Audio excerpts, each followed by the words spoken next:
सगळ्यांना. आपले 2 पेपर झालेले आहेत. बऱ्याच लोकांना त्याचे फीडबॅक मिळाले असतील. सेकंड पेपर काहींचा अजून चेक झालेला नसेल.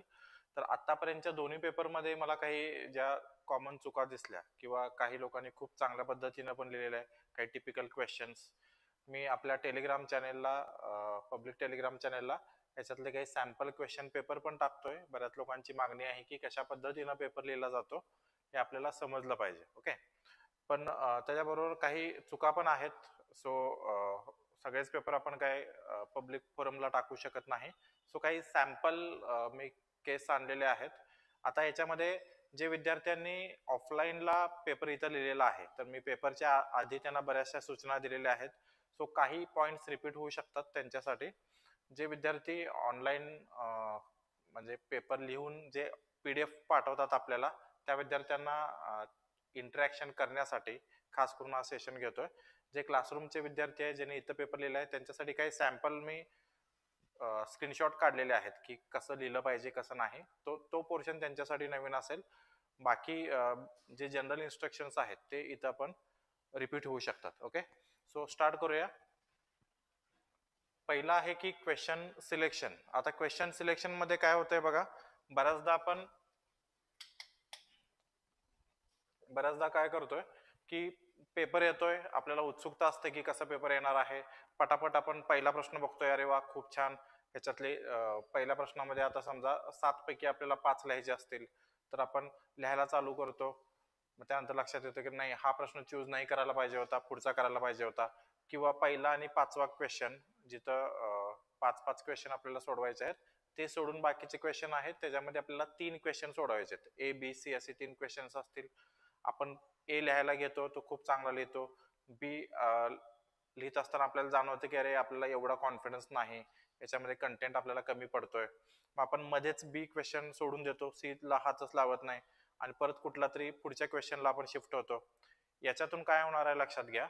एक तर तुम्ही ते पेजेस ब्लँक ठेवाल, स्क्रॅच कराल, हे तपासू नका म्हणून.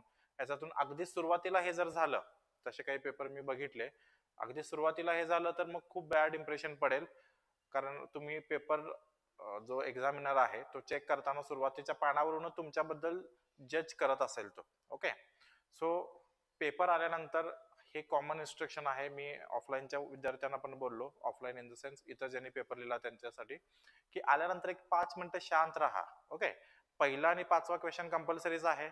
त्याच्यामध्ये तुम्हाला 7 किंवा 8 असतील क्वेश्चन, त्यातले 5 सोडवायचे आहेत, ते टिक मार्क करून घ्या. ते सोडून तुम्हाला 3 क्वेश्चन सोडवायचे आहेत. सेक्शन ए मधला एक कंपल्सरी कुठला तरी घ्यायचा आहे आणि सी मधला ऍटलिस्ट एक तरी घ्यायचा आहे. ओके, असं करून ए आणि बी सेक्शन मधला 3 क्वेश्चन्स तुम्हाला घ्यायचे आहेत. तर त्यातले कुठले मी क्वेश्चन लिहिणार आहे हे त्या 5 मिनिटात डिसाईड करा आणि त्याला स्टिकअप राहा. ओके, म्हणजे तुम्ही पुढे जाऊन 15-20 मिनिटं एखादा पेपर क्वेश्चन लिहिणार आणि पुन्हा म्हणणार की अरे नाही, याच्यातला बी आणि सी काय मला येत नाही, आता हा स्क्रॅच करू, पुढचा मेन क्वेश्चन आपण लिहायला घेऊ. तर इथं तुमचे मिनिमम अर्धा पाऊण तास तुम्ही वाया घालवताय. ओके, सो पुन्हा नेक्स्ट क्वेश्चनला तुम्हाला तेवढा वेळ कमी मिळणार आहे. सो 5 ते 10 मिनिटं सुरुवातीला तुम्ही मार्किंग जरी करून घेतले की कोणते क्वेश्चन्स मला सोडवायचे आहेत, ओके, आणि नंतर काउंट केलं की टोटल 5 क्वेश्चन होतात का, पहिला आणि 5वा कंपल्सरी, त्यानंतर राहिलेल्या क्वेश्चन मध्ये टोटल 5 क्वेश्चन होतात का, हे एकदा कन्फर्म केलं की मग तुम्ही लिहायला घेऊ शकता. मग त्यामध्ये अँबिग्युटी काही राहत नाही. सो क्वेश्चन सिलेक्शन महत्वाचं आहे. सुरुवातीला हे करूनच पुढे जा. ओके, पुढे येतं सब क्वेश्चनचा सिक्वेन्स. आता सगळ्यांना माहित आहे, तुम्ही क्वेश्चन सिक्वेन्सच्या बाबतीमध्ये आता समजा पहिला क्वेश्चन घेताय तुम्ही. ओके, पहिला क्वेश्चन मध्ये ABCD असेल,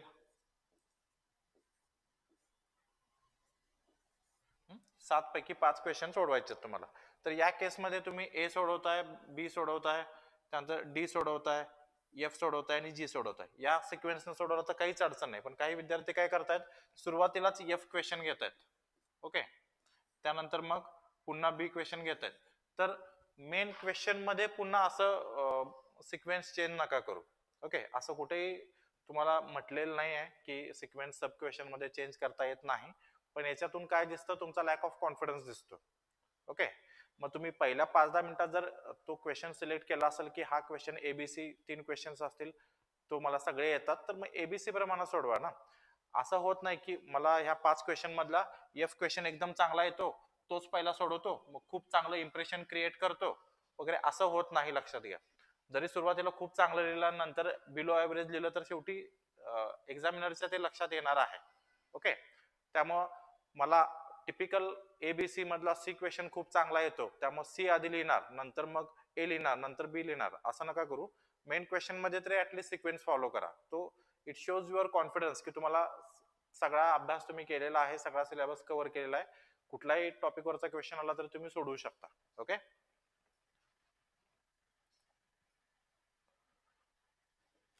पुढं मी प्रत्येक विषयामध्ये सांगतोय की हा जो मेन क्वेश्चन पेपर आहे. ओके, आता पुन्हा आता काहींच्या पर्टिक्युलर स्टुडंटच्या ह्याच्यातून मी स्क्रीनशॉट काढलेत. ह्याच्या मागे असं काही लॉजिक नाही. रॅन्डमली माझ्याकडे पेपरचा गट्टा होता, मी पेपर पालटत गेलो, मला जे जे पॉइंट्स कव्हर करायचे ज्याच्यामध्ये ज्या चुका दिसल्या मी पटकन त्याचा फोटो काढलेला आहे आणि स्लाइडवर आणलेला आहे. त्यामुळे माझा का पेपर घेतला सर वगैरे, आपल्याला सगळ्यांना या चुकातून पुढे जायचं आहे. ओके, सो ते कन्स्ट्रक्टिव्हली आपण घेऊया. ओके, कुणाचं इथं नाव वगैरे येणार नाही याची मी काळजी घेतलेली आहे, पण तुम्ही बॉदर नका करू. म्हणजे मला तुम्हाला काय सांगायचं त्याच्यावर फोकस करा की तुम्ही समजा एखाद्याचा स्क्रीनशॉट जरी असला तरी अशा चुका खूप लोकांनी केल्यात. रॅन्डमली फक्त मला पहिला पेपर एखाद्या पर्टिक्युलर व्यक्तीचा सापडला, मी स्क्रीनशॉट काढलेला आहे. Okay, back to our topic, की मी बऱ्याच विद्यार्थ्यांना सांगतोय अगदी सुरुवातीला की असा हा स्क्वेअर शेप मध्ये असेल तर इथे एक लाईन मारून घ्या पेन्सिलने. सुरुवातीला तुम्हाला खूप आधी पेपर मिळणार आहे आन्सर शीट, तर त्याच्यामध्ये अशा पद्धतीने लाईन मारून घ्या. इथं जर क्वेश्चन समजा हा क्वेश्चन 1 असेल, ओके, आणि त्यामधला तुम्हाला एक क्वेश्चन सोडवायचा असेल तर ए इथं लिहा. लक्षात येतं का बघा? त्यानंतर मग ए बी सी तुमचं इथं जाईल. लक्षात येतं? आता हे एका पेज मध्ये आहे म्हणून मी एबीसी लिहिलेलं आहे. शक्यतो सब क्वेश्चन सुद्धा नवीन पेजवर घ्या. आता आपल्या अगोदर सिव्हिल इंजिनिअरिंगची मेन्स रिटर्न होणार आहे, तर त्यावेळी आपल्याला एक्झॅक्टली कळेल की आन्सर शीट मध्ये किती पानं असतात, आन्सर शीटला क्वेश्चन टाईप आहेत की नाहीत.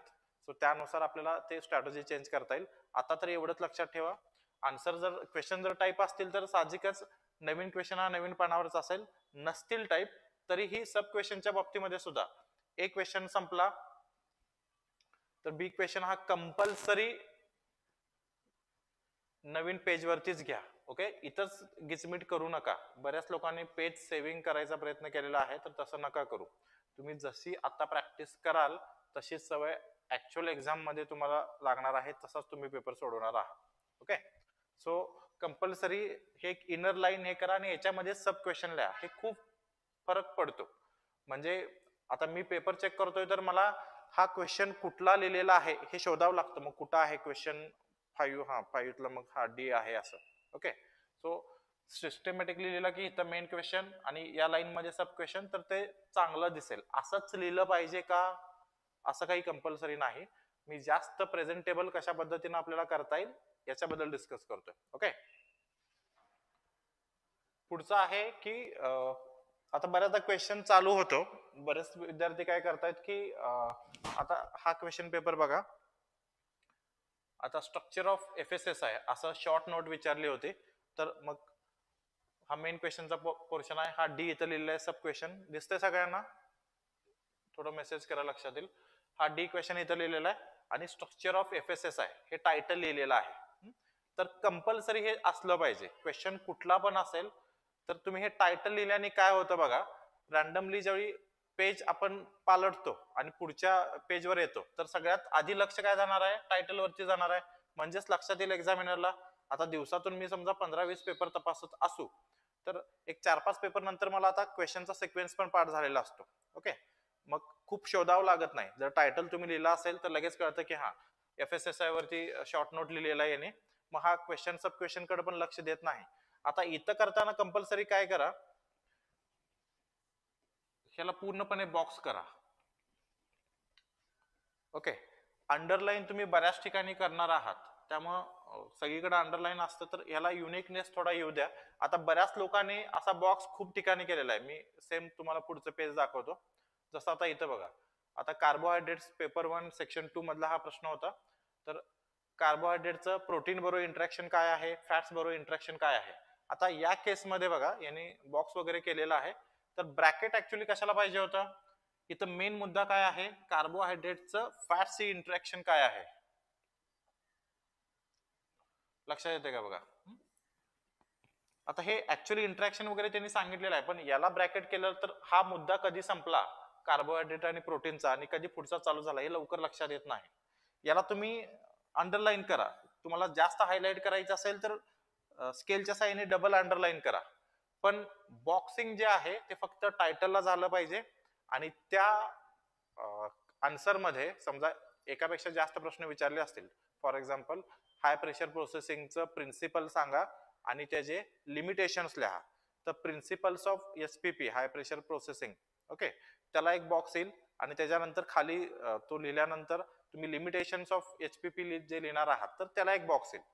बॉक्सची संख्या लिमिटेडच पाहिजे. ढिगानं तुम्ही बॉक्स करत बसला तर मग ते त्यातला कंटेंट शोधावा लागतो एक्झामिनरला. ओके, म्हणजे मी जेवढं पेपर चेक करताना मला ज्या गोष्टी लक्षात आल्यात मी ते सांगतोय. ओके, अंडरलाईन करताना सुद्धा लिमिटेड करा. जेवढं तुम्हाला महत्व वाटतं, जेवढं तुम्हाला वाटतं की एक्झामिनरने हे मी अंडरलाईन केलेलं वर्ड वाचलंच पाहिजे, तर तेवढ्याच गोष्टीनं करा. भारंबार तुम्ही म्हणजे 5 लाईन मध्ये 3 लाईन तुमच्या अंडरलाईनच असतील तर त्याचं काही महत्वच नाही. ओके, मग ते जनरलाइज झालं. सो स्पेसिफिक जे कीवर्ड्स तुम्हाला वाटतात की यांनी वाचलेच पाहिजेत त्यालाच अंडरलाईन करा. ओके, लक्षात येते सगळ्यांना. एकदा चॅट बॉक्स मध्ये मेसेज टाका. पुढे एक आहे की बऱ्याच लोकांनी आता ह्या ज्या चुका आहेत ह्या खूप म्हणजे कॅज्युअल चुका आहेत, लक्षात घ्या. म्हणजे ह्याच्यामध्ये काय हे नाही. आता मागच्या 10 वर्षात एमपीएससी ऑब्जेक्टिव्हच होते, त्यामुळे त्या ज्या चुका होतात काय खूप महाभयंकर चुका आहेत आणि तुम्हाला मार्कच पडणार आहेत असं नाही. मी तुम्हाला एक नेक्स्ट लेवलला, सगळ्यांचा अभ्यास आता झालेला आहे तर तुमचं प्रेझेंटेशन स्किल मधून तुम्ही आता एक्स्ट्रा मार्क पाडणार आहात, तर त्या दृष्टीने मी तुम्हाला सांगतोय. अदरवाईज हे असं केल्यामुळे तुम्हाला 0 मार्क पडतील असं काही नाही. ऑलरेडी ह्याच्यातले जेवढे मी पेपर्स घेतलेत ह्यांना खूप चांगले मार्क्स आहेत. ओके, लक्षात येत आहे. सो आणखीन याच्यामध्ये एक पॉइंट असा आहे, जसं आता ऑइल रिफायनिंग वरती क्वेश्चन आहे. ओके, सो इथं बघा सब क्वेश्चन ह्याच्यातला सब पार्ट आला की ऑब्जेक्टिव्ह लिहिलेला आहे, तर ऑब्जेक्टिव्ह ऑफ ऑइल रिफायनिंग असं पूर्ण टायटल लिहिलेलं आहे. इथं मात्र फक्त प्रोसेस म्हटलेलं आहे आणि हे केलेलं आहे. आता हे गडबडीत त्यांनी केलेलं असेल, पण कधीही लक्षात घ्या ज्यावेळी मेन पॉइंट्स एका क्वेश्चन मध्ये 2-3 सब पॉइंट ज्यावेळी असतील त्यावेळी क्लिअरली लिहा process of oil refining, objective of oil refining. बऱ्याचशा ठिकाणी गडबडीमध्ये खास करून शेवटी ज्यावेळी अर्धा तास 15 मिनिटच राहतात आणि 2-3 क्वेश्चन लिहायचे राहिलेले असतात त्यावेळी आपण काय करतो की ऍडव्हान्टेजेस, व्हेरी चीप, त्यानंतर इझी टू ऑपरेट, एकदम असं शॉर्ट मध्ये लिहितो, तसं अपेक्षित नाही. आता समजा खूप चांगलं रायटिंग प्रॅक्टिस केली, टाइम मॅनेजमेंट करून सुद्धा अशी सिच्युएशन आली की शेवटच्या 15-20 मिनिटात अर्धा तासात तुम्हाला त्या वेळेपेक्षा जास्त प्रश्न सोडवावे लागतील, तर नो डाऊट तुम्हाला असंच करावं लागेल आणि असंच करणं अपेक्षित आहे. पण सुरुवातीपासून तरी असं असू नये की नुसता कीवर्ड्स लिहिले ओके आणि सोडून दिलं, म्हणजे व्हेरी चीप मेथड असं नाही. म्हणजे पूर्ण सेंटेन्स करा किंवा this is easily operate, it can be easily operated वगैरे जे काय असेल ते पूर्ण स्टेटमेंट मध्ये लिहा. तुम्ही जेवढं शॉर्ट फॉर्म्स वापरायला लागाल तर तेवढं म्हणजे काय म्हणतात त्याला, पेपर लिहिण्याचे काही जे प्रोटोकॉल्स आहेत ते त्यामध्ये बसत नाही. त्यामुळे अशी सिच्युएशनच आली की आता कव्हरच होणं अवघड आहे. अशा वेळी तो क्वेश्चन सोडून देण्यापेक्षा नुसता कीवर्ड्स आले तरी तुम्हाला 2-4 मार्क पडणार आहेत आणि तसंच करणं अपेक्षित आहे. पण इन जनरल मी सांगतोय की पूर्ण स्टेटमेंट लिहा. ओके, पुढचा आहे डिमांड ऑफ क्वेश्चन. आता बऱ्याच लोकांना म्हणजे कसं होतं, आता समजा मी इरॅडिएशन वरती वाचलेलं आहे. ओके, सो मला खूप काही माहित आहे, चांगला आहे, आणि इरॅडिएशन वरती क्वेश्चन आला तर मला सगळेच पॉईंट लिहायची इच्छा होते. विचारलंय काय बघा, की जर विचारलं असेल की बाबा या पर्टिक्युलर मेथडची प्रिन्सिपल आणि लिमिटेशनच लिहा, तर तेवढंच लिहिणं अपेक्षित आहे. मग त्याचा ऍडव्हान्टेज पण असा आहे, मग डिसएडव्हान्टेजेस पण असा आहे. तुम्ही लिहिला म्हणून तुम्हाला एक्स्ट्रा कुणी मार्क देणार नाही. उलट हे एक्स्ट्रा लिहिल्यामुळे तुमचं जर वर्ड लिमिट क्रॉस होत असेल तर अगेन ते निगेटिव्ह मध्ये जाईल आणि तुम्ही ते एक्स्ट्रा लिहिल्यामुळे तर तुमचे वेळ पण वाया जाणार आहे. ओके, सो क्वेश्चन मध्ये काय विचारलं हे व्यवस्थित वाचा. जसं आता इथे एक एक्झाम्पल आहे बघा इरिगेशन वरतीच, की भारतामध्ये कुठल्या कुठल्या इरिगेशन फॅसिलिटी कशा आहेत असा क्वेश्चन आहे. तर याच्यामध्ये मग सोर्सेस ऑफ इरिगेशन पण लिहिलेलं आहे. ओके, किंवा पुढे जाऊन इरिगेशन डोस वरती पण मेन्शन केलेलं आहे. ते विचारलेलंच नाही आहे आणि त्यात पण समजा 8 मार्कालाच क्वेश्चन असेल तर अशा केसमध्ये तर टू द पॉइंट जेवढं विचारले तेवढंच लिहायला पाहिजे तुम्ही. लक्षात येते का बघा. ओके, सो बऱ्याच ठिकाणी असं झालेलं आहे की ऍडव्हान्टेज डिसएडव्हान्टेज विचारलेले नाहीत तर विद्यार्थ्यांनी लिहिलेले आहेत. बऱ्याच ठिकाणी जसं आता जीएम फूड मध्ये समजा इथिकल कन्सिडरेशन्स असा प्रश्न आहे तर तुम्ही जीएम फूडचं तिथं ऍडव्हान्टेजेस लिहिताय किंवा जीएम फूड का महत्वाचं आहे हे लिहिताय. जिथं जीएम फूडचं महत्व विचारलेलं आहे तर तिथं तुम्ही निगेटिव्हिटी लिहिताय, त्याचे लिमिटेशन्स काय. तर एक्झॅक्टली क्वेश्चनचं डिमांड काय आहे हे लक्षात घ्या. तुम्ही भरकटला तर दोन पद्धतीने तुमचं नुकसान आहे. जे तुम्ही लिहिलेलं आहात एक्स्ट्रा त्यात तुमचा टाइम गेलेला आहे आणि प्लस हे 2-4 मार्क तुमचे कमी पण देईल एक्झामिनर, ह्याला प्रश्नच कळाला नाही म्हणून. ओके, सो हे कटाक्षानं टाळा. पुढचा आहे इंट्रोडक्शन कन्क्लुजन. आता याच्यामध्ये खूप सारे व्हरायटीज आहेत. जसं आता इंट्रोडक्शन करताना सर काय केलं पाहिजे, बऱ्याचदा इंट्रोडक्शन मध्ये पण सेमच लिहिलंय तेच कन्क्लुजन मध्ये पण लिहिलंय. बऱ्याच विद्यार्थ्यांनी कन्क्लुजन सरांनी सांगितलंय म्हणून केलेलं आहे, मग 1-2 लाईनच लिहिलेल्या आहेत. काहींच्या बाबतीमध्ये असं स्पेसिफिक पॅटर्न दिसलं, जसं एक पेपर मी चेक करत होता तर इन दिस वे, मग मग पुढे ते स्टेटमेंट की अशा अशा पद्धतीनं होतं. ओके, मग आता ही स्टाईल काही चुकीचं नाही आहे, पण तुम्ही प्रत्येक कन्क्लुजन मध्ये हेच वर्ड वापरत असाल सुरुवातच इन दिस वे असं असं असं होतंय तर मग ते छापल्यासारखं जाईल. किंवा as we see from above points GM food is necessary for food security of India म्हणून असं तुम्ही कन्क्लुजन केलं. आता हे एका ठिकाणी ठीक आहे, प्रत्येक ठिकाणी तुम्ही तेच तशाच पद्धतीनं कन्क्लुजन करत असाल, सेम पॉइंट्स वापरत असाल तर तसं अपेक्षित नाही.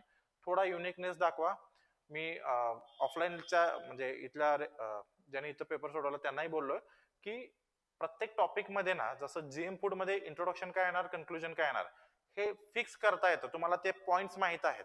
तर प्रत्येक टॉपिक साठी ज्यांचा आता अभ्यास झालेला आहे आणि जे आता व्हॅल्यू ऍडिशन कडे बघतायत तर प्रत्येक टॉपिक साठी इंट्रोडक्शन आणि कन्क्लुजन तयार करून ठेवा, 2-3 पॉईंट तयार करून ठेवा. मग त्या क्वेश्चन कसा विचारलाय त्यानुसार ते 2-3 पॉईंट तुम्हाला प्लस मायनस करता येतील आणि तुम्हाला एक्झामला जास्त विचार करावा लागणार नाही. पण कंपल्सरी कन्क्लुजन आणि इंट्रोडक्शन द्या. फॉर एक्झाम्पल आता समजा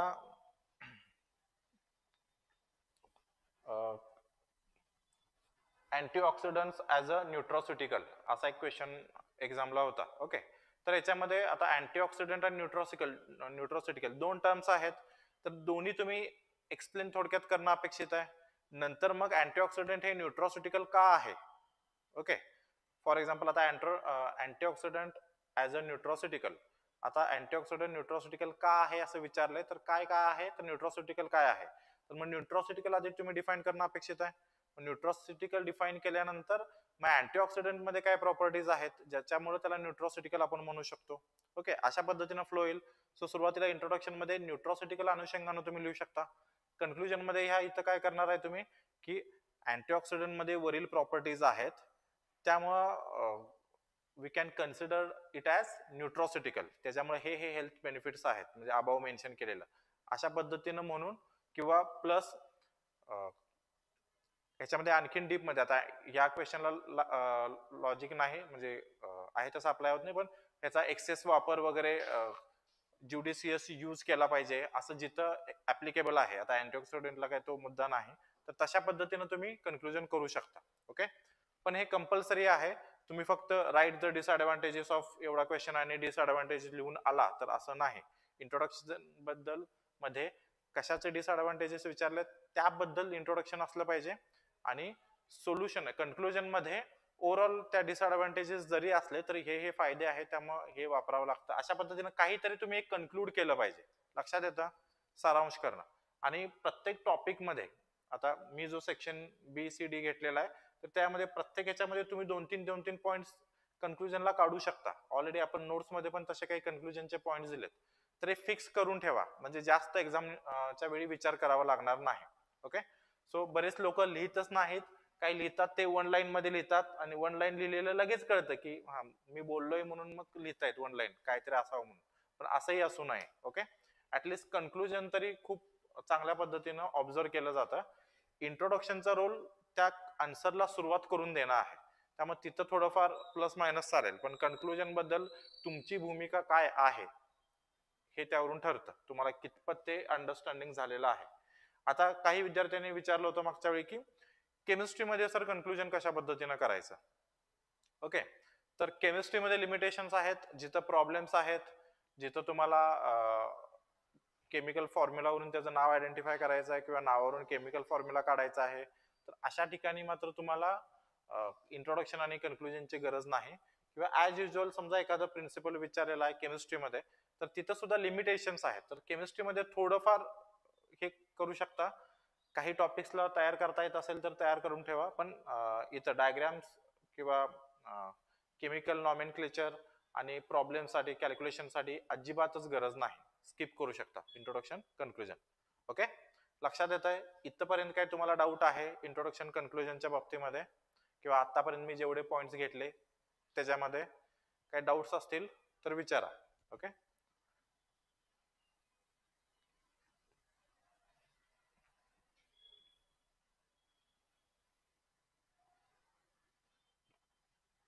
आहेत का काही डाऊट्स?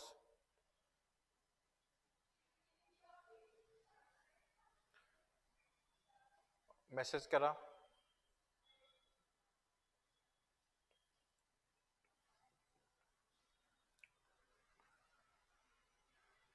प्रेरणा, सुचिता, सपना, पी जाधव, करण, काही आहेत का डाऊट्स?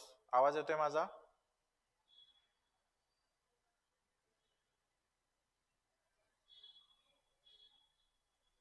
ओके, एक प्रश्न आहे सोनलचा की इंट्रोडक्शन आणि कन्क्लुजन हे 8 मार्कच्या क्वेश्चन मध्ये पण नेसेसरी आहे का? आहे. थोडं कमी येईल, 16 मार्काला तुम्हाला कन्क्लुजन 4-5 लाईन्स मध्ये पण लिहिलं तरी चालू शकेल, 8 मार्काला 2-3 लाईन तरी येतील. कन्क्लुजन होतं काय लक्षात घ्या की तुम्ही तो प्रश्न कन्क्लूड केला, संपला. आता मला जे लिहायचं होतं ते बॉडीमध्ये लिहिलं आणि त्याचा सारांश 2-3 वाक्यामध्ये मी टाकून दिला, हा प्रश्न माझा संपला. तो एक फ्लो मेंटेन होतो. ओके, सो 8 मार्काला सुद्धा देणं अपेक्षितच आहे. फक्त मी सांगितलं तसं केमिस्ट्रीमध्ये एक्सेप्शन. ओके, सो पुढे जाऊ. आता आपल्याला जे बॉक्स मध्ये रायटिंग करायचं आहे. ओके, बऱ्याच विद्यार्थ्यांचं काय होतंय की क्वेश्चन्स इथं लिहायला लागतात, म्हणजे क्वेश्चन तरी झालं, म्हणजे मेन क्वेश्चन 1 त्यातला ए. आता ए मधलं समजा शॉर्ट नोट्स असतील तर हे शॉर्ट नोट्स मध्ये पण समजा पॉइंट्स असतील, तर इथं बऱ्याच लोकांनी 1 2 3 4 असं केलेलं आहे. ओके, शक्यतो ह्या बॉक्सच्या बाहेर तुम्ही काहीच नाही लिहिलं पाहिजे एक्सेप्ट क्वेश्चन नंबर. लक्षात येत आहे? त्यामुळे हे सब पॉइंट्स बाहेर नका लिहू, तुम्ही हे आतच घ्या. किंवा काही बऱ्याच लोकांचं लिहिताना इकडे बाहेर गेलेला आहे, म्हणजे हा पेज असं जर आपण धरला, ओके, तर इथं बाहेर गेलेला आहे, इथंपर्यंत गेलेला आहे, तर एखाद दुसरा वर्ड गेला अख्ख्या पेज मध्ये किंवा इव्हन 2-3 वर्ड गेले तर लगे काय तुम्हाला शिक्षा नाही होत. पण तुम्ही बिंदास्त हा स्क्वेअर सोडून तुम्ही बिंदास्तच असं लिहायला चालू केलाय तर ते पूर्णपणे चुकीचं आहे. किंवा या केसमध्ये इकडे नंबरिंग तुम्ही टाकताय, नंबरिंग म्हणजे क्वेश्चन मधले बुलेट पॉइंट्स टाकताय तुम्ही. ओके, तर तेही चुकीचं आहे. लक्षात येत आहे? अनुजय येतो मी पेपर पॅटर्नला, हे पॉइंट संपल्यानंतर. जसं आता ह्या याच्यामध्ये बघा की आता यांनी क्वेश्चन लिहिलेला आहे जे अपेक्षितच नाही आहे, पण ठीक आहे, त्यांनी प्रॅक्टिससाठी केलं असेल ते. तर आन्सर इथं लिहिलेला आहे तर हे अपेक्षित नाही, किंवा पॉइंट्स इथं स्क्वेअर मध्ये घेतलेले तर हे अपेक्षित नाही, हे आतच पाहिजेत. ह्या स्क्वेअरच्या बाहेर तुम्ही काहीच लिहिणं अपेक्षित नाही. ओके, मी पी जाधव, मी सगळ्या पॉइंट्स वरती येतोय, तुम्ही जो म्हणताय तो पॉइंट्स मी शेवटी घेणार आहे. ओके, पुढचा आहे की मी बऱ्याच वेळा तुम्हाला सांगितलं होतं क्लासला सुरू होताना की डायग्राम्स कशा पद्धतीने ड्रॉ करता येईल, कुठल्या क्वेश्चनला फ्लो चार्ट देता येईल का. ओके, तर या पद्धतीनं थोडं विचार करा, कारण हे नोट्स मध्ये जर दिलं तर मग सगळे छापील तसंच लिहिणार आहेत, तुमचा काहीतरी युनिकनेस दिसला पाहिजे. तर बऱ्याच विद्यार्थ्यांनी तसा प्रयत्न पण केलेला आहे, काही सॅम्पल दाखवतो. फक्त त्याच्यामध्ये करेक्शन्स काय वाढतात, मी हे ह्याच्यासाठी काही स्क्रीनशॉट घेतलेले आहेत. ओके, पहिलं म्हणजे तुम्ही ज्यावेळी डायग्राम्स काढता तर त्या डायग्रामच्या वरती आणि खाली किमान 1 लाईनची स्पेसिंग पाहिजे, 1 लाईन ब्लँक पाहिजे. इथं तुम्ही डायग्राम काढत असाल तर त्या डायग्रामला स्क्वेअर करा, त्याच्या खाली इथं फिगर म्हणून लिहा त्याचं काय आहे, आणि इथं तुम्ही लिहित असाल तर एक लाईन मोकळी सोडा, खाली पण एक लाईन मोकळी सोडून पुन्हा लिहायला चालू करा. क्लिअरली डिफाईन झालं पाहिजे की इथं माझी डायग्राम आहे. बऱ्याच विद्यार्थ्यांनी काय केलेलं आहे, हे पेज आहे, इथं लिहित आलेलं आहे, इथं कुठेतरी एवढा डायग्राम काढलेला आहे, इथं रायटिंग चालूच आहे अशा पद्धतीनं. ओके, आणि हे स्क्वेअर तरी मी तुम्हाला दाखवायला केलेलं आहे, त्यांनी स्क्वेअर पण नाही केलेला. तर असं अपेक्षित नाही. जनरली तुम्हाला पेजेस पुरतात. डायग्रामच्या लेफ्ट राईट साईडला काही नसलं पाहिजे, वरती खाली 1 लाईन, ऍटलिस्ट 1 लाईन तुम्ही रिकामी सोडली पाहिजे. ओके, त्यानंतर त्याला प्रॉपर ब्रॅकेट करा, त्यानंतर त्याला कंपल्सरी टायटल द्या. ओके, म्हणजे हे काही सेकंदाची कामं आहेत. तुम्ही आता प्रॅक्टिस करताना तशा पद्धतीने केला तर तुम्हाला काय असं एक्स्ट्रा वेळ देतोय असं जाणवणार नाही. पण तुम्ही जेवढं डायग्राम काढायला वेळ घालवणार आहात तर ते जास्त चांगलं दिसावं असं वाटत असेल किंवा एक्झामिनर बघितल्या त्यानं तिथं फोकस करावं असं वाटत असेल तर हे कंपल्सरी केलं पाहिजे. ओके, आता ह्याच्यासाठी ज्यावेळी आपण त्याला स्क्वेअर वगैरे करणार आहे ब्रॅकेट, तर जनरली पट्टी वापरा. म्हणजे बरेचसे लोक हाताने करतायत.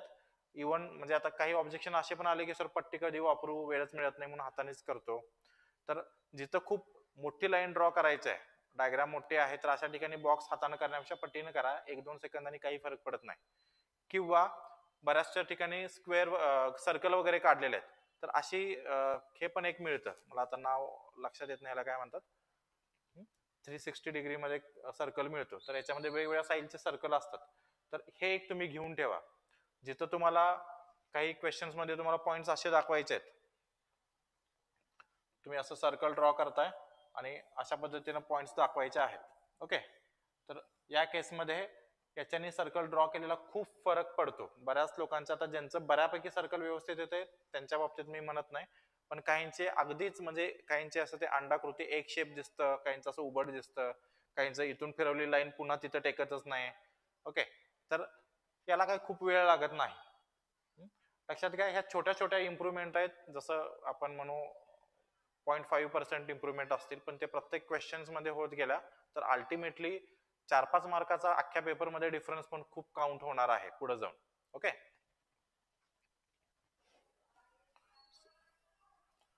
सो तुम्हाला काही सॅम्पल याच्यातले दाखवतो.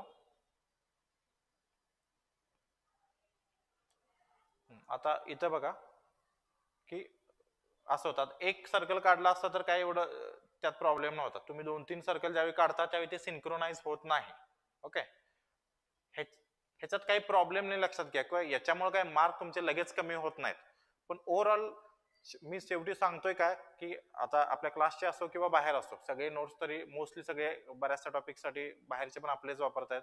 सो कंटेंट मध्ये आता एकच प्रकार आलेला आहे, तर याच्यामध्ये तुम्हाला स्वतःला काही त्यामध्ये इम्प्रुव्हमेंट करायची असेल तर अशा पद्धतीनं करू शकता. ओके, आणि त्याला काही खूप वेळ लागणार नाही. दुसरं इकडच्या बाबतीत दिलेलं आहे, आता हा फ्लो चार्ट लिहिलेला आहे. ओके, मी फक्त हाफ पेज घेतलेला आहे, लगेच पुढचं लिहायला चालू केलेलं आहे. तर याला डायग्राम जर असेल तर ते जास्त चांगल्या पद्धतीनं दिसतं, किंवा ऍटलिस्ट पुढची लाईन थोडं आणखीन एक खाली घेऊन ऍटलिस्ट त्याला फिगर तरी तुम्ही लिहिलं पाहिजे, ह्या फ्लो चार्टचं नाव काय. ओके, तर तशा पद्धतीनं करा. पुढं आहे हा, आता काही आता फिश प्रिझर्वेशन वरती क्वेश्चन होता, तर डिरेक्टली डायग्राम पासून सुरुवात केलेली आहे, तर असं चालणार नाही. सुरुवात आणि एंड डायग्रामनी असू शकत नाही. सुरुवात इंट्रोडक्शननीच करावी लागेल, एंड कन्क्लुजननीच करावं लागेल. ओके, सुरुवात डायग्रामने केली, इम्प्रेशन पडेल सर, असं होत नाही. ओके, सो ही डायग्राम व्यवस्थित काढलेली आहे, पण सुरुवातीला असणं अपेक्षित नाही. तसंच इकडे एक सॅम्पल आहे की लोगोचा वगैरे एंडला काढलेला आहे, नका काढू, मध्ये कुठेतरी काढा. ओके,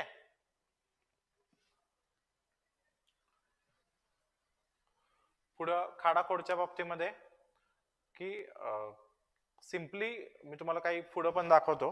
तुम्हाला समजा एखादा वर्ड वाटला की लिहायला नाही पाहिजे होता, खोडायला लागेल, तर सिम्पली एकच लाईन मारा, लक्षात येतं, किंवा लईत लई 2 लाईन मारा. अशा पद्धतीनं तुम्ही जेवढं आता हा हे एक वेळ ठीक केलंय. हे बघा, हे जेवढं गिजमिट कराल की नाही तेवढं एक्झामिनरची नजर कुठे जाते, तिथं काहीतरी जास्त स्पॉट, डार्क स्पॉट असेल अशा ठिकाणी. ओके, म्हणजे हे खूप सिंपल उदाहरण दाखवलंय. याच्यापेक्षा पण खूप म्हणजे खाडाखोड केलेले वगैरे पण क्वेश्चन पेपर आहेत. पण मला याच्यातून सांगायचं काय आहे की तुम्ही फक्त एक लाईन मारा, लक्षात येतं एक्झामिनरला, हे चेक करायचं नाही. मी पुढे तुम्हाला एक दोन दाखवतो तशा पद्धतीने केलेलं, म्हणजे लक्षात पण येत नाही की खोडलेलं आहे, वाचताना लक्षात येतं की हा हे खोडलेलं आहे असं. ओके, काही नाही अशा पद्धतीनं पॉइंट्स लिहिलेले आहेत. तर इथं प्रॉब्लेम काय होतो बघा, की बायोलॉजिकल फंक्शनला तुम्ही निम्म्यापेक्षा जास्त पेजचा वापर केलाय आणि जिथं पॉइंट्स लिहायचे आहेत तिथं स्पेस कमी मिळाल्यामुळे तुम्ही नुसता immune system, for the growth of human body, protein as a hormone, for example act as a neuro transmitter. Okay, म्हणजे हा वर्ड पण अर्धा अर्धा गेला. त्यानंतर building blocks of many organs and tissues. तर या केसमध्ये आयडियली कसं करणं अपेक्षित आहे बघा, जर हे पेज असेल तर तुम्ही इथून लिहायला चालू करा हे पॉइंट सगळे. ओके, समजा हा एक पॉइंट झाला, हा एक पॉइंट झाला. आता तुमचे पॉइंट्स किती होतात हे बघा. ओके, आणि त्याच्या बरोबर सेंटरला, आता इथं बायोलॉजिकल फंक्शन हे सेंटर असेल तर हे सेंटरला लिहा, नंतर हे रेषा जोडा.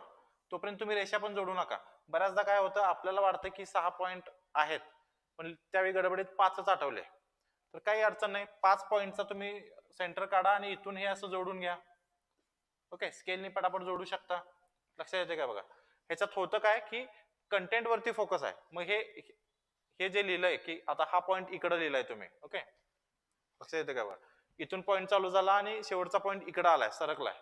तर ह्याच्यातून पॉइंट वरती फोकसच होत नाही, फक्त बायोलॉजिकल फंक्शन वरती फोकस होते. तुम्हाला नुसतं बायोलॉजिकल फंक्शन लिहून मार्क मिळणार आहेत का? पॉइंट सगळे याच्या नजरेत आले पाहिजेत. मग याच्यापेक्षा बेस्ट स्ट्रॅटेजी आहे बायोलॉजिकल फंक्शन ऑफ प्रोटीन 1 लिहा, एका खाली एक लिहून घ्या. ओके,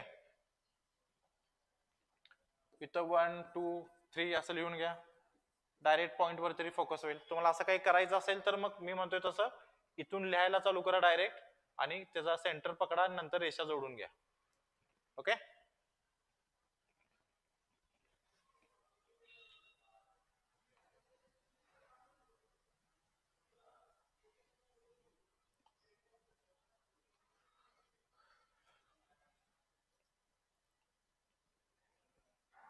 पुढे अगेन म्हणजे बऱ्याच लोकांनी वेगवेगळ्या पद्धतीने लिहिले. आता फूड सेफ्टी स्टँडर्ड्स अथॉरिटीचं जे हे आहे, स्ट्रक्चर आहे, तर अशा पद्धतीने करू शकता. तर प्रत्येक जण वेगवेगळ्या पद्धतीने करेल.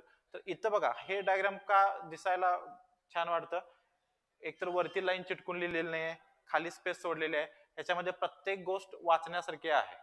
ओके, आता इथं हातानेच काढलेलं आहे ते बऱ्याचशा गोष्टी, पण बऱ्यापैकी स्ट्रेट लाईन आलेला आहे, बऱ्यापैकी सर्कल आलेला आहे. तर अशा केसमध्ये काही अडचण नाही. पण बऱ्याच लोकांची आर्ट इतकं चांगलं नसतं, म्हणजे मला सर्कल काढायला बऱ्याचदा इतकं व्यवस्थित येत नाही. सो वापरून घ्या, सर्कल वापरा. ओके, त्यानंतर सेम हा हे की बायोलॉजिकल फंक्शन्स. तर आता हे अगदीच आयडियल झालेलं आहे. ओके, तर आता हे सगळं पट्टीनं करायला एवढा वेळ कदाचित मोस्ट ऑफ दी पर्सनना मिळणार नाही, 95% मिळणार नाही.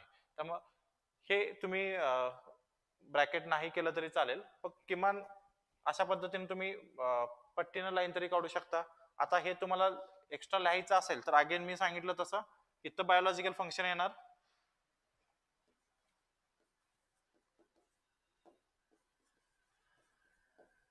त्यानंतर तुम्ही इथून पूर्ण पॉइंट्स लिहिणार. ओके,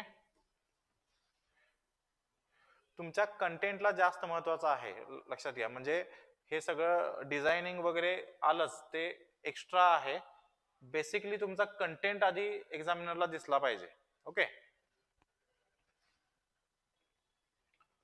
पुढे आहे आता म्हणजे हे एक मेथड मला आवडली. जसं आता पोस्ट हार्वेस्ट प्रोसेसिंग मध्ये तुम्हाला फ्लो चार्ट काढायचा असेल, ओके, तर या केसमध्ये या विद्यार्थ्यांनी काय केलंय बघा, हार्वेस्टिंग, त्यानंतर त्याचा पॉइंट, त्यानंतर क्लिनिंग, त्यानंतर प्री ट्रीटमेंट, त्याचे पॉइंट्स, म्हणजे याच्यामध्ये एकाच वेळी फ्लो चार्ट पण झाला. हा पुढच्या पेजला आलाय, मी पुढचं पेज नाही घेतलं.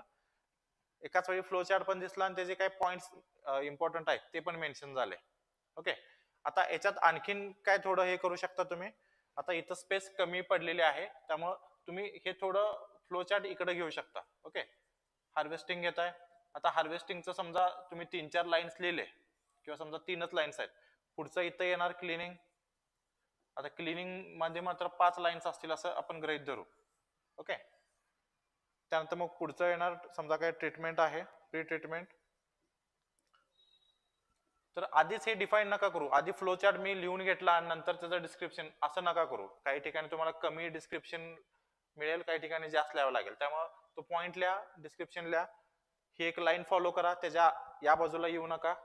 हे लिहिल्यानंतर नंतर मग तुम्ही पट्टीनं सलग एक पट्टी धरा, अशी एक लाईन काढून घ्या एकत्र, म्हणजे ह्याच्यामध्ये पण सिक्वेन्स दिसेल. लक्षात येते का बघा. मग ही स्पेस कमी जास्त असू शकतं या कंटेंट वरती, पण ते दिसायला चांगलं दिसतं. ओके, अशाही पद्धतीने तुम्ही फ्लो चार्ट करू शकता. बऱ्याचदा विद्यार्थ्यांनी मला असं विचारलं, सर फ्लो चार्ट पण काढायचा का आणि नंतर ते पुन्हा एक्सप्लेन करायचं का? तर फ्लो चार्ट काढून एक्सप्लेन केलेलं चांगलंच आहे, पण समजा तुम्हाला स्पेस कमी करायची असेल, जास्त वेळ घालवायचा नसेल, तर ही मेथड पण तुम्ही करू शकता. ओके, दुसरं आहे आता स्ट्रक्चर ऑफ एग मध्ये हे पेन्सिलनं काढलेलं आहे. तर पेन्सिलनं काय काढायला काही बंदी वगैरे नाही, पण बऱ्याचदा आता इथं तुम्हाला ऍक्च्युअली पेपरमध्ये बघणं आणि हे फोटो बघणं फरक वाटेल. थोडं स्कॅन मध्ये आजूबाजूचं ब्लरनेस आहे तो जातो, पण हे पेन्सिल पेक्षा पेनाने जर असतं तर जास्त इफेक्टिव्ह वाटलं असतं.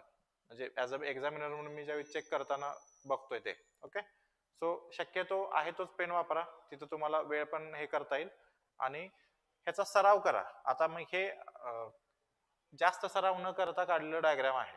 ओके, म्हणजे मी या विद्यार्थ्याशी पण बोललोय, पेपर समोर समोर चेक मी केला होता याचा. तर तुम्ही जर प्रॅक्टिस केला असेल तर एक्झॅक्टली पिन पॉईंट करू शकता. तुम्हाला जे दाखवायचं आहे की एरियाज तुम्हाला हायलाइट करायचे ते करू शकता. ओके, सो थोडं डायग्रामला प्रॅक्टिस पण लागेल. इथं माझा पॉईंट हा होता की शक्यतो पेनच वापरा, पेन्सिल नका वापरू.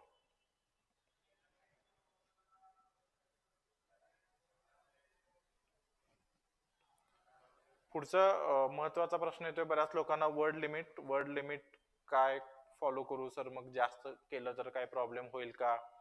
आणि बऱ्याच लोकांचे 16 मार्काला प्रश्न असतो, तिथं त्यांचं 2 पानाचंच बसतं. काही लोकांना 8 मार्कासाठी 2.5 पान लागतात. ओके, सो पान हे किती पेजेस लिहायचं हे एक जस्ट थंब रूल म्हणून तुम्हाला सांगितलेलं आहे की 8 मार्काला क्वेश्चन असेल तर मॅक्स म्हणतोय मी, मॅक्स 2 पेजेस, पण ऍटलिस्ट 1.5 पेजेस. सो 1.5 ते 2 पेजेस मध्ये बसलं पाहिजे. 16 मार्काला असेल ओके, तर ऍटलिस्ट 2.5 पेज, ऍटलिस्ट म्हणतोय ते 3.5 पेज, मॅक्स 3.5 पेज. चौथ्या पेजवर थोडंफार जाऊ शकताय, पण शक्यतो 3 पेज मध्ये बसवायचा प्रयत्न करा. लक्षात येतंय. आता प्रत्येकाच्या अक्षरांची साईज वेगळी असते. मी हे जनरली सांगतो ते कॅल्क्युलेशन कशावरून, एका लाईन मध्ये किमान 6 ते 7 वर्ड्स तुमचे बसतात. ओके, आणि शक्यतो एका पेज मध्ये तुमचे 18 ते 20 लाईन्स असतात. लक्षात येत आहे. सो त्या कंपॅरिझन मध्ये समजा लोएस्ट लिमिट पकडलं 18 सक्क किती झालं 108. पुन्हा सेकंड पेज वरती आणखीन तुमचा डेटा येईल. आता 150 वर्ड ज्यावेळी आपण म्हणतो तर 150 कोण वर्ड मोजणार आहेत का, तर नाही मोजणार. तुमच्या अक्षरांची साईज वरून लक्षात येतं. म्हणजे एखाद्याच्या अक्षराची साईज कमी आहे, त्यांनी 1.5 पेज मध्ये बसवलेला आहे 8 मार्काचा. एखाद्याची साईज जास्त आहे, त्याला 2.5 पेज लागले.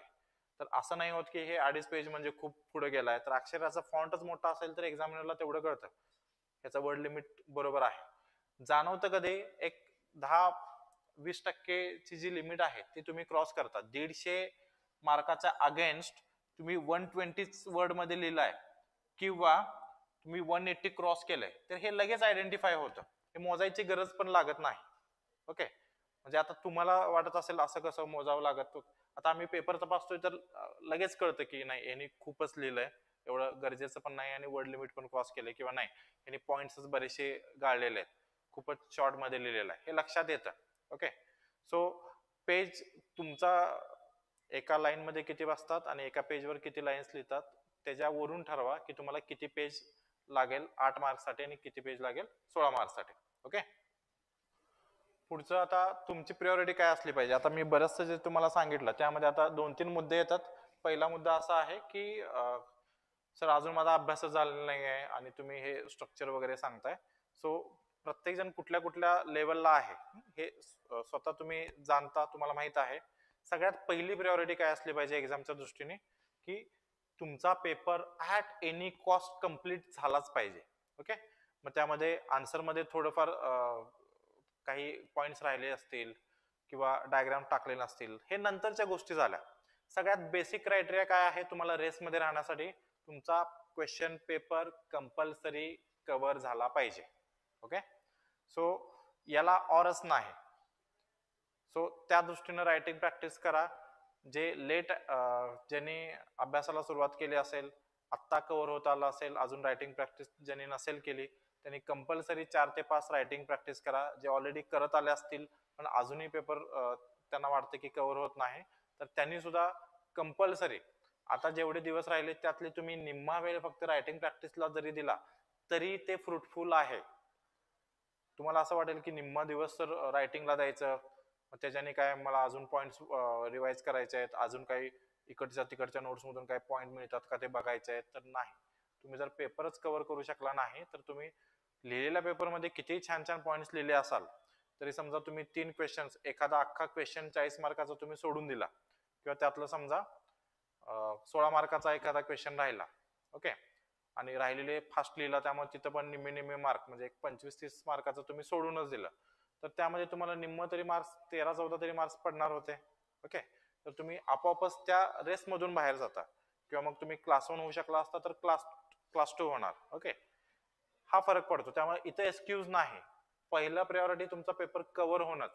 मग कव्हर कसंही करा, त्यासाठी किती प्रॅक्टिस करायची करा. ओके. आता राहिलेल्या दिवसांमध्ये 500-500चे 2 ड्रीम संपवा लिहून लिहून, पण ते करा. ओके. म्हणजे एक वेळ तुमचं एखादा सिलेबस रिवाइज करण्याचा राहिला असेल, एखादा अजून वाचायचं राहिला असेल तरी ओके आहे, पण रायटिंग प्रॅक्टिस करायची राहिली हे तुम्ही कारण सांगू नका. अजूनही वेळ आहे. म्हणजे मला सगळं येतंय. ओके.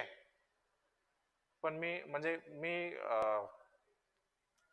स्विमिंग सगळं थेरॉटिकल शिकतोय, युट्यूबला व्हिडिओ बघितलं, हात असं मारायचं असतात, पाय असे मारायचे असतात, श्वास असं घ्यायचं असतं, पण तुम्ही कधी पाण्यात उतरलाच नाही. तसं आहे. मी इथं सगळं लेक्चर देतोय तुम्हाला, असं आन्सर द्या रे, तसं लिहा रे, पण तुम्ही कधी आन्सर प्रॅक्टिसच नाही केली तर त्या 3 तासात शक्यच नाही. लक्षात घ्या. तुम्ही जेवढं आता प्रॅक्टिस कराल तेवढा कॉन्फिडेंटली तुम्ही एक्झामला बिहेव करू शकता. आणि हे तुम्हाला माझी वाक्य आठवते. तुम्ही आता रायटिंग प्रॅक्टिस सोडून दुसरं काही इम्पॉर्टंट नाही. लक्षात घ्या. तुम्ही नियम करा की दररोज 4-5 तास मी रायटिंग प्रॅक्टिस केल्याशिवाय तो माझा दिवस संपवणार नाही. आणि जोपर्यंत ते होत नाही तोपर्यंत मी रिव्हिजन पण काही करणार नाही त्या दिवसाचं ते टार्गेट संपल्याशिवाय, तरच ते होईल. ओके. सो पहिली ती प्रायोरिटी आहे. दुसरं, क्वेश्चन पेपर आता कम्प्लीट होत असेल तर मग इम्पॉर्टंट वर्डला मी अंडरलाईन करतोय का. ओके. किंवा जसं सांगितलं टायटलला मी बॉक्स करतोय का, तर मग ती तुमची प्रायोरिटी झाली, सेकंड प्रायोरिटी. ओके. ते होत असेल तर मग मी डायग्राम आणखीन कुठल्या चांगल्या पद्धतीने काढू शकतो, फ्लोचार्ट कुठं काढू शकतो, मग याच्यावरती तुम्ही काम करू शकता. ओके. मला तुम्हाला सिक्वेन्स द्यायचा आहे. तुमचा अभ्यास आता कुठे आला असेल त्यानुसार तुम्ही जज करा. आणि तुम्ही आता समजा पहिले 2 ऑलरेडी तुमचा पेपर कव्हर होतोय, अंडरलाईन पण करताय, तर मग आता तुम्ही डायग्राम कडे थोडं लक्ष द्या, फ्लो चार्ट वरती. ओके. किंवा आता मी जे सेशन घेतलं त्या पद्धतीने इम्प्रूव्हमेंट करा. किंवा मग सगळ्यात लास्ट पॉइंट येतो, सर मग आणखीन नोट्स मध्ये काही व्हॅल्यू एडिशन करू का, काही फॅक्ट्स टाकू का. काही विद्यार्थ्यांचे पेपर मी बघितले, काहींनी केस स्टडीज पण टाकलेले आहेत. ओके. आता त्यातले काही रिलेव्हंट होते, काही नव्हते. मग असं करण्यासाठी आधी हे तुमचे पहिले 3 पॉइंट्स कव्हर झालेत का हे बघा. अजून दाद्यानं रायटिंग प्रॅक्टिस सुरू केलेलं नाही आहे. सर मला ह्या नोट्स भेटल्या, मग ह्याच्यातलं हे पॉइंट भारी आहेत सर, मग हे टाकू का आन्सर मध्ये. सगळ्यात महत्वाचं आहे की रायटिंग प्रॅक्टिस तुझा पेपर कव्हर होणार आहे का, त्यासाठी रायटिंग प्रॅक्टिसला वेळ आधी दिला पाहिजे. त्यामुळे ह्या सिक्वेन्सनीच तुम्ही अभ्यास सुरू ठेवा. तुम्ही जिथं असेल त्याची पुढची स्टेप कंप्लीट करायचा प्रयत्न करा. ओके.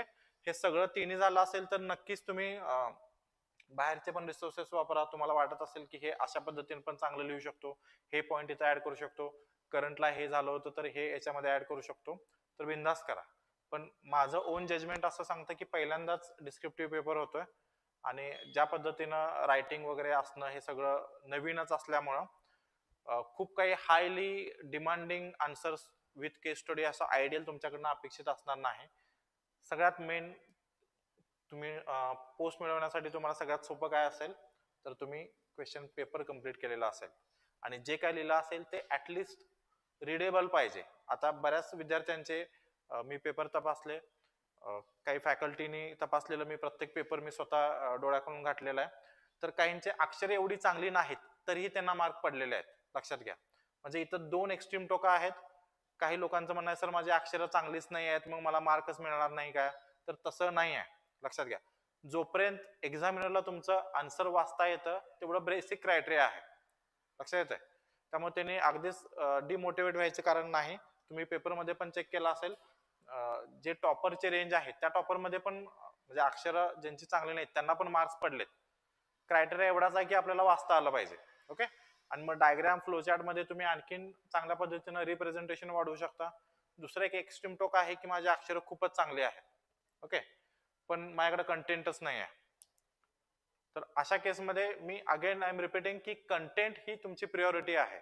नंतर मग अक्षर चांगलं की अक्षर वाईट हा मुद्दा आला. आणि अक्षर वाईट जरी असलं तरी वाचता येतं की नाही, हा वाचता येत नसेल तर साहजिकच मार्क पडणार नाही. पण जेवढे पेपर माझ्याकडे आले असे एकही पेपर नव्हता की जिथं अरे अजिबातच वाचता येत नाही वगैरे. ओके. सो अक्षर आता तुम्ही याच्यामध्ये खूप काही चेंजेस करू शकत नाही.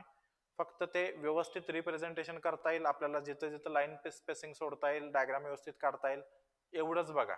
ओके. आणि ज्यांचं ऑलरेडी अक्षर चांगलं आहे तर त्यांनी साहजिकच कंटेंट वरती भर देणं अपेक्षित आहे. सो ही प्रिऑरिटी फॉलो करा. रायटिंग प्रॅक्टिस बद्दल सांगितलं. आता मला सध्या तुम्हाला काही सांगायचं असेल की बाबा ही गोष्ट करा तुमची पोस्ट फिक्स आहे, तर ते म्हणजे फक्त रायटिंग प्रॅक्टिस करणं. तुम्ही कंटेंट कुठलाही वापरा, नोट्स कुठल्याही वापरा, जेवढ्या झालेल्या शॉर्ट नोट्स तुम्ही काढून ठेवलाय त्याच्या रिव्हिजन करा. एखादा प्रश्न समजा जीएम पुढचं अगेन उदाहरण घेऊ की जीएम पुढचे प्रॉब्लेम्स किंवा डिसएडव्हान्टेजेस सांगा. तर समजा 5-6 पॉइंट्स असतील. ओके. तर ते टायटल वाचा शॉर्ट नोट्सचं, डोळं बंद करा, तुम्हाला 5-6 पॉइंट आठवतात का बघा. आठवत असतील तर पुढच्या पॉइंटकडे जा. नसेल एखादा आठवलं तर मग कुठला पॉइंट राहिला बघा. किंवा एखादा टायटल वाचा. शॉर्ट नोट्स मध्ये जेवढे काही कीवर्ड्स लिहिलेले आहेत तसेच कीवर्ड्स तुम्हाला ब्लँक पेजवर लिहिता येतात का बघा. तुमच्या मेंदूला त्रास द्या आता आठवण्यासाठी. आता रिव्हिजन करतोय म्हणजे नुसतं शॉर्ट नोट्स मी वाचतोय, हा हे माहित आहे हे माहित आहे असं नाही. तुम्हाला तुमच्या मेंदूला त्रास द्यावा लागेल आता, मग ते एक्झाम मध्ये. नाहीतर एक्झाम मध्ये तर काय तुमच्या समोर नसेलच ना, तुम्हाला पूर्ण ब्लँक पेपर वरती लिहायचं आहे, पॉइंट्स आठवायचे आहेत आणि तिथं मग कुठला पॉइंट होता रे मला एक पॉइंट आठवणं एवढा वेळ नाही. प्रश्न वाचल्यानंतर तुम्हाला आन्सर लिहावा लागणार आहे आणि तो सिक्वेन्स पण डोक्यात तुमचा फिट झाला पाहिजे. ओके.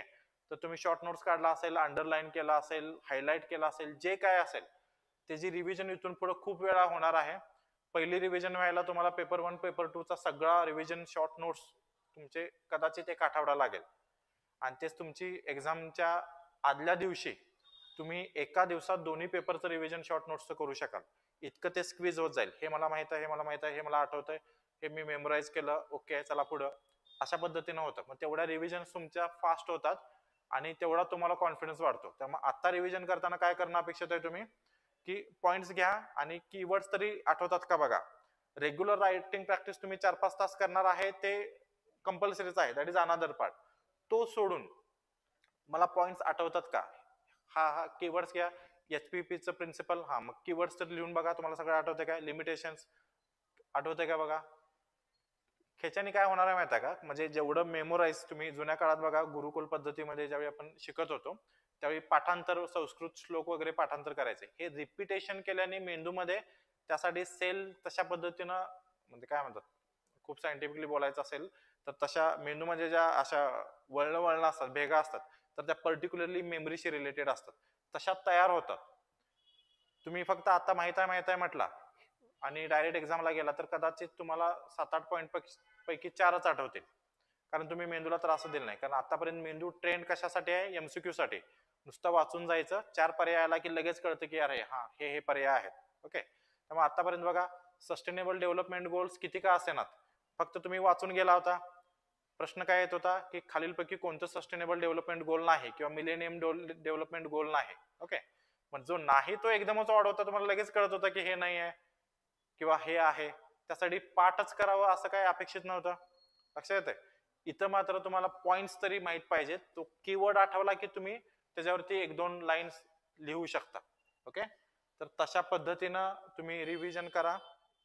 आन्सर शीट किती पेजेसची असेल आणि प्लेन ब्ल्यू यूज केला तर चांगला, म्हणजे आता प्रत्येकाचं हे असतं, पण मला तरी तपासताना ब्ल्यू असलेलं चांगलं वाटतं. ओके, ब्लॅक नको का म्हणतोय, कारण पेपरची क्वालिटी काय असेल हे सगळंच अंधारात आहे. समजा तो थोडा काळपट पेपर असेल, प्युअर व्हाईट नसेल, तर मग त्यामध्ये पुन्हा तुमचा काळा पेन अशा पद्धतीनं ते दिसतं. ब्ल्यू वापरलेलं चांगलं राहील. आन्सर शीट मध्ये पेपर किती असतील सांगू नाही शकत, पण UPSC ला जनरली अबाउट 60 पेज असतात, नाही त्यापेक्षा पण जास्त असतील. सो पेजच्या बाबतीमध्ये बिंदास राहा, तुम्हाला कमी पडणार नाही. तुम्ही किती लिहिला तरी तुम्हाला पुरतील. ओके,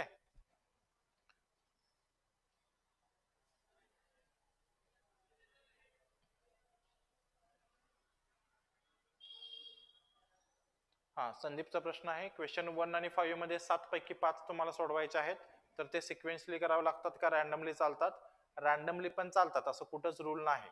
ओके, फक्त सिक्वेन्सली सोडवला की तुम्हाला कॉन्फिडन्स दिसतो. मी तेच म्हणतो की डायरेक्ट जी मला लय भारी येतोय म्हणून जी पासून सुरुवात करण्यापेक्षा 7 पैकी 5 तुम्हाला बऱ्यापैकी येणारच तुम्ही निवडणार आहे ना, मग तो आहे तो हे करा. ABCD अशा सिक्वेन्स मध्ये जा. A B C सोडून दिला, डी समजा ई पण सोडून दिला, मग FG अशा पद्धतीने तुम्ही सोडू शकता. सिक्वेन्स असेल तर कॉन्फिडन्स शो होतोय, सिक्वेन्स नसेल तर समजा काय तुमचे मार्क्स वगैरे कमी नाही होणार, चालू शकतात, पण शक्यतो अवॉइड करता येत असेल तर करा. ओके, 8 मार्क्स आणि 16 मार्क्सच्या क्वेश्चन साठी किती वेळात लिहिलं पाहिजे? ओन जजमेंट करा. आता मी तसं कॅल्क्युलेशन नाही केलं.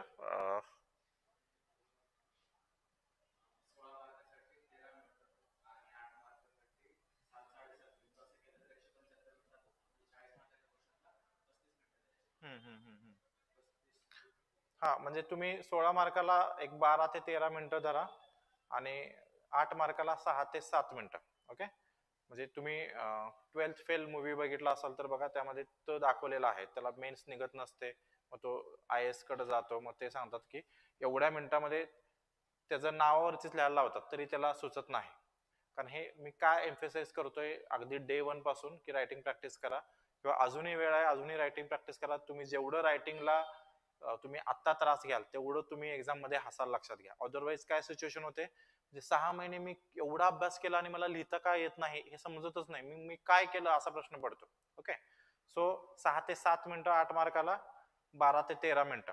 ओके, आता ह्याच्यामध्ये बऱ्याच लोकांना हा ह्याच्यावरून एक पॉइंट आठवला म्हणून सांगतो, बऱ्याच लोकांना म्हणजे पेपर कव्हर होत नाही तर काय केलं पाहिजे, किंवा सुरुवातीला थोडं स्लोली लिहायला लागतात किंवा लेंदी लिहितात आणि अर्धा तास राहिल्यानंतर लक्षात येतं की अरे अजून 2 प्रश्न, म्हणजे 80 मार्काचे प्रश्न मला लिहायचे आहेत, किंवा टोटल समजा 40 आणि 56 मार्काचं मला लिहायचं आहे अर्धा तासात, तर अशा वेळी मग एकदम गोंधळ उडतो. फास्ट लिहिलं म्हणजे पेपर तपासताना मला समजत होतं की शेवटचे 4-5 पानं ना हे 5 मिनिटात येणं लिहिलेलं आहे. ओके, तर असं स्क्वीज होतं शेवटी शेवटी, आपण स्किप तर करू शकत नाही, मग टू द पॉइंट तरी लिहून काहीतरी मार्क्स पडेल. तर हे अवॉइड करण्यासाठी काय करता येईल बघा, जसं आता पर क्वेश्चन आपण बघितलं तसं तुम्ही 3 तासाचे ब्लॉक तयार करा. ओके, 3 तास तुमच्याकडे आहेत, तर कंपल्सरी पहिला आवर झाल्यानंतर मनगटी घड्याळ घ्या, वृष्ट वॉच तुमच्याकडे कंपल्सरी असलं पाहिजे. मोबाईलमुळे सवय नाही, आता पेपर प्रॅक्टिस करताना पण हातात घड्याळ ठेवूनच हे करा. टेबलवर तुम्ही हातातून बाजूला काढून ठेवलं पाहिजे. 5-5 मिनिटात तुमची नजर गेली पाहिजे की टाइम किती चाललाय आणि मी कुठं आहे. ओके, सो 3 ब्लॉक केलं. 1 तास झाल्यानंतर तुम्ही तुमच्या डोक्यात काहीतरी तयार पाहिजे. मी पहिला क्वेश्चन लिहिलाय, मग त्यातले एवढे क्वेश्चन झाले असतील, सेकंड क्वेश्चन मधले एवढे एवढे क्वेश्चन झाले पाहिजेत. ओके, तर तशा पद्धतीनं तुमचं पाहिजे. दुसरा तास झाल्यानंतर मग या क्वेश्चन पर्यंत मी पाहिजे.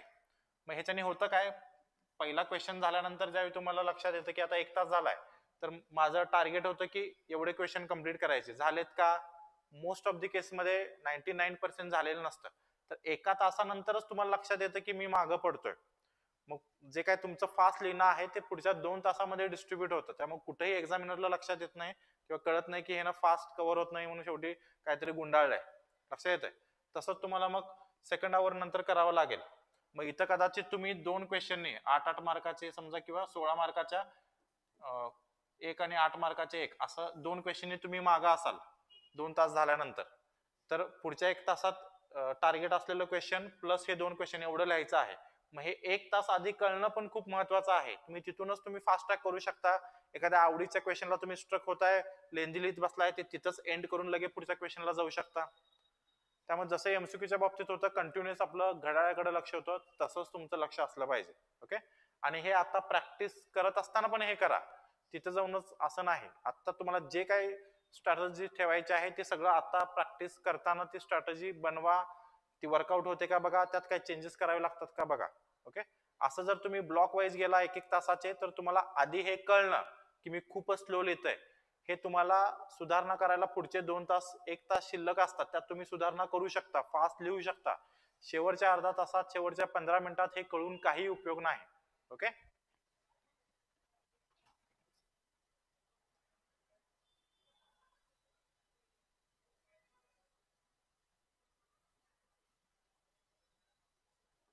ओके. राहिलेल्या टाइम मध्ये रायटिंग प्रॅक्टिससाठी किती टाइम दिला पाहिजे मी सांगितलं. तुम्ही तुमचा अभ्यास झालेला असेल किंवा खूप आधी झालेला असेल, रायटिंग प्रॅक्टिस आधीपासून करत असाल, तरीही किमान म्हणजे ज्यांचं आधीपासून करत असतील त्यांनी 3 ते 4 तास, आणि ज्यांनी आता नुकतंच रायटिंग प्रॅक्टिस सुरुवात केली त्यांनी अगदी 4 ते 5 तास जरी रायटिंग प्रॅक्टिस केली तरी तुम्हाला इम्प्रूव्हमेंट दिसेल, तुमचे मार्क्स तेवढे इम्प्रूव्ह होतील. ओके. तुम्हाला असं वाटत असेल की नाही रिव्हिजनला जास्त वेळ दिला पाहिजे, नाही, 3 तासात तुम्ही तो पेपर कम्प्लीट करणं हे खूप चॅलेंजिंग असणार आहे.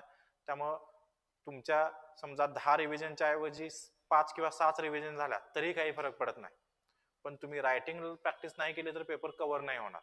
Okay. Anuja, paper pattern simple आहे. ओके. सेक्शन ए आणि सेक्शन बी 2 आहेत, त्यातला पहिला आणि 5वा कंपल्सरीचा आहे, दोन्ही मिळून 40-40 80 मार्क झाले. ओके. राहतात किती आता 120 मार्क. 120 मार्काला उरलेल्या प्रश्नातून 3 प्रश्न सोडवायचे आहेत जे 40-40 मार्काला असतील. आता ते 3 प्रश्न निवडताना असं निवडायचे आहेत की सेक्शन ए आणि बी मधला ऍटलिस्ट एक प्रश्न तुम्ही घ्यायचा आहे. समजा सेक्शन ए मधला एक प्रश्न घेतला तर सेक्शन बी मधले तुम्हाला 2 प्रश्न घ्यावे लागतील. ओके. त्यामुळे दोन्ही सेक्शन मध्ये तुम्हाला ऑप्शन्स अवेलेबल आहेत, तुम्ही तुमचा कम्फर्ट लेवलचा क्वेश्चन घेऊ शकता. ओके.